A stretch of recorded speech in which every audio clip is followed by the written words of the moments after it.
अस्सलाम वालेकुम नज़ीर मोहम्मद दोस्त बोस बादल अब्बासी कुछ आम तरीन खबरें आपके सामने रख देते हैं। चाइना के अंदर इस सीन है कि every crisis is an opportunity. Her crisis कोई ना कोई मौके लेके आती है।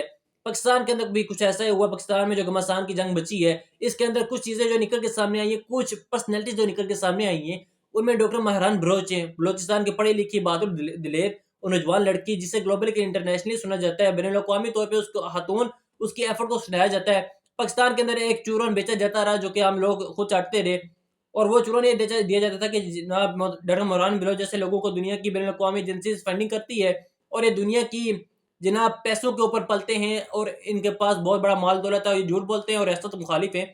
डॉक्टर मौलाना बिलोच जब खुद इस्लामाबाद में आए तो हमने उनके हालात देखे, हमने उनके चेहरे देखे, हमने उनको उठना-बैठना देखा, हमने उनकी गुफ्तगू सुनी, हमने उनकी बातचीत सुनी, तो यकीन मानिए कि बहुत सारे सवालात पैदा हो गए थे और ज़हनों में भी वो सवालात खड़े हो गए कि जनाब एक तरफ कहा जाता है कि इनकी फंडिंग होती है बैनुल-अक़वामी दुनिया से, क्या हाल है?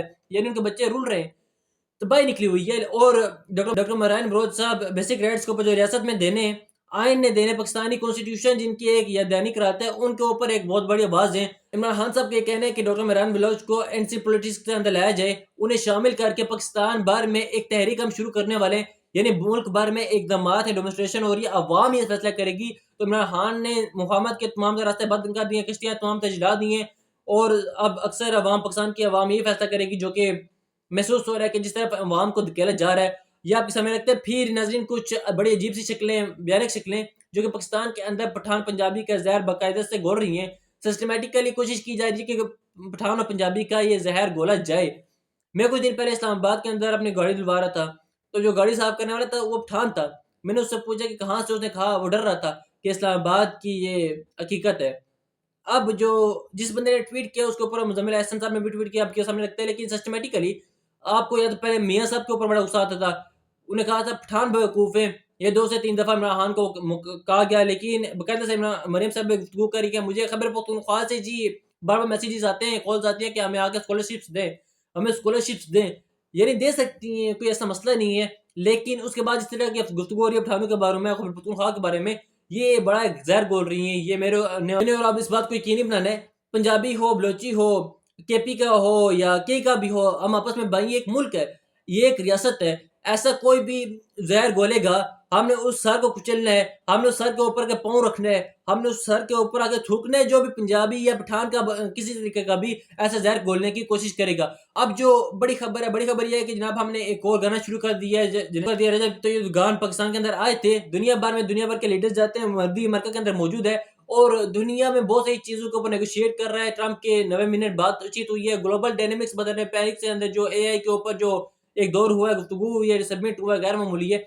दुनिया अपनी फ़ॉरेन पॉलिसीज़ को लेके चीज़ें बदल रही है। हमने एक और गाना शुरू कर दिया है, यानी अभी पहुँचा नहीं था यहाँ पे तो गाना पहले जारी हो गया था।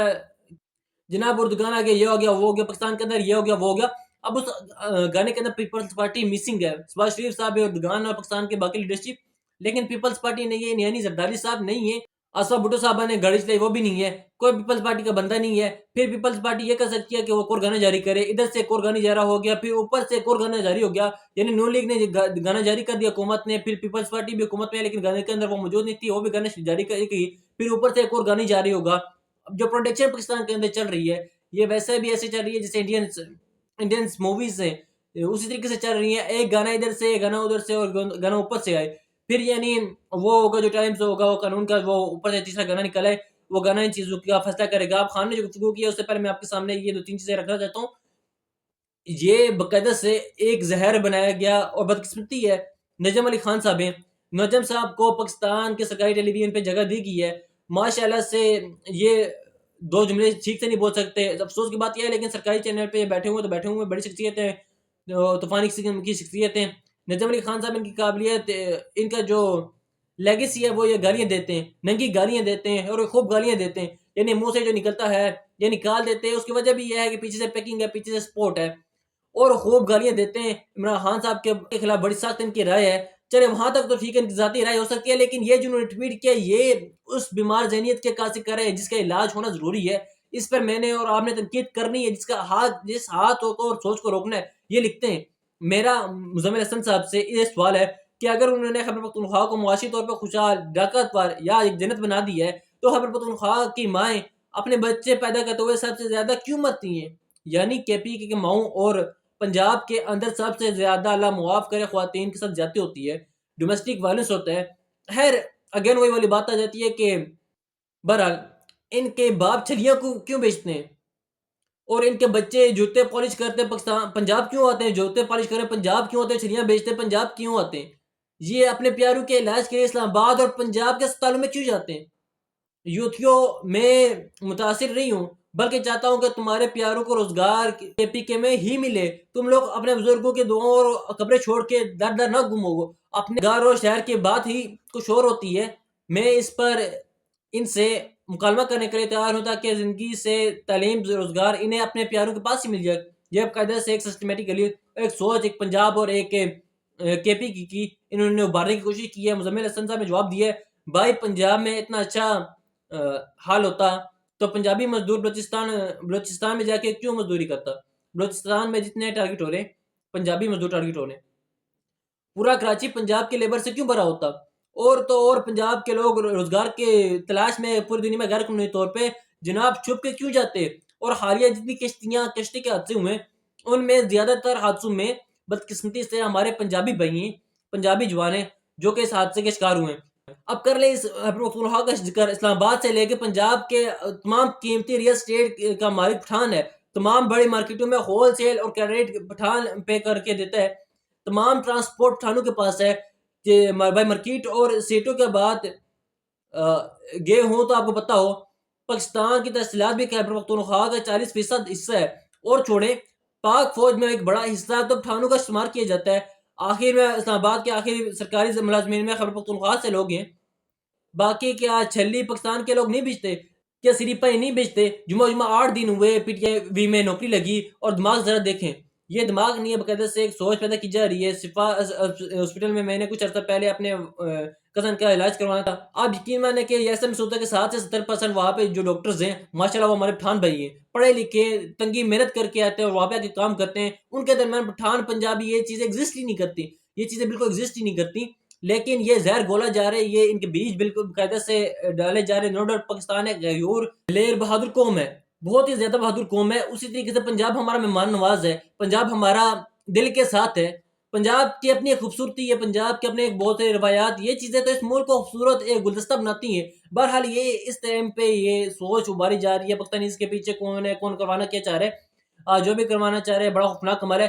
अब नजरीन इमरान खान साहब ने जो दिल्ली जेल से गुफ्तगू की है ये बड़ी आम तरीन है।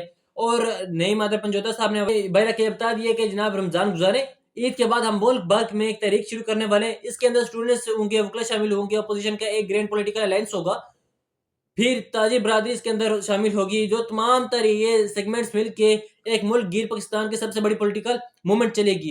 इमरान खान ने कह दिया कि मैं आखिरी गेंद तक लड़ूंगा। ये कहते हैं कि तहरीक नाकाम हो गई है या हम मदद के साथ बंदे नहीं निकाल सकते। ऐसा होता तो 26 नवंबर को गोली नहीं चलानी पड़ती। 9 मई की गिरफ्तारी के वक्त इस्लामाबाद हाई कोर्ट में क्या हुआ सब ने देखा। हम लोग एक मरतबा इसीलिए जुडिशियल क्वेश्चन मांग रहे, हमारा मौक़िफ़ है कि 9 मई फॉल्स फ्लैग ऑपरेशन था। हम रियासत से आइन और कानून के मुताबिक इंसाफ मांगते हैं।